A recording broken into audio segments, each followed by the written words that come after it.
Hey guys, it's me again. Last week we left the Argonauts off where they had just got done killing all those six-armed giants, and they went sailing and they kept sailing and they finally decided, you know what, we need to go see King Phineas because King Phineas knows how to get to the Golden Fleece and he's going to tell us a safe way to get there. So they get back in their boat. We'll look at the boat again with the branch that Athena gave them. They get back in their boat and they sail to King Phineas's island.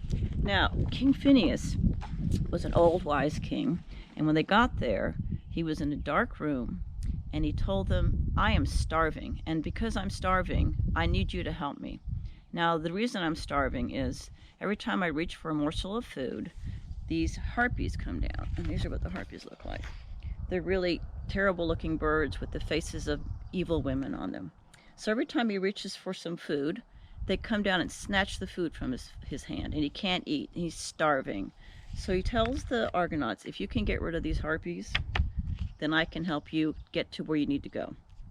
So they start fighting the harpies. They're hitting them with swords.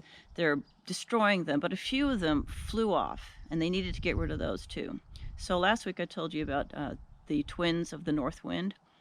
And so they, which have their, remember those golden wings on their ankles, they flew off and they chased those harpies away, and he made sure they would never come back again. And the next thing Argonauts did is they made a big feast for King Phineas because he was super hungry. They made a really big feast for them, and he got to eat all this food, and he was so happy and so full of food. And they said to him, can you help us get to the next place we need to go to? And he said, well, I'll give you some advice. You're going to be heading to the Black Sea, but before you get there, there's going to be these two rocks. They're called the Clashing Rocks, and it's like two big cliffs. And when you sail between them, they're going to smash your ship. So you need to know how to get through there. And so he tells them what you need to do is bring a dove. This will let you time how long it takes for the rocks to clash. So they bring a dove, and they get next to those clashing rocks, and they let the dove go, and the dove flies through, and they're checking how long it's taken the dove to get through there, and it makes it through just at the very end, and it just snaps a little tail feather off the end of the dove. So they know how much time it's going to take, and they think they can do it. They have to row really hard, but they think they can get there if they're fast enough. So they wait till the rocks open, and they start rowing as hard as they can row, and they're getting through it, and they're almost through it, and Athena says, you know what, they need a little bit of help. So she pushes a wave, and she gets them all the way through the clashing rocks. And they were saved, and which means they can now move on to their next task. Now, we're going to worry about that next week.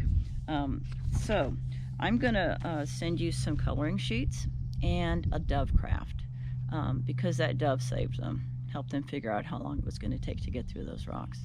I miss you guys. I'm glad we can have these little classes together. I'm out in the sunshine this time. It's a little chilly, but I like the sunshine, and a little breezy, as you can probably tell by my hair. So I'll see you guys next week, and I hope you liked the story. And next week, there's an even better story, but I'm not going to give you too much information on that.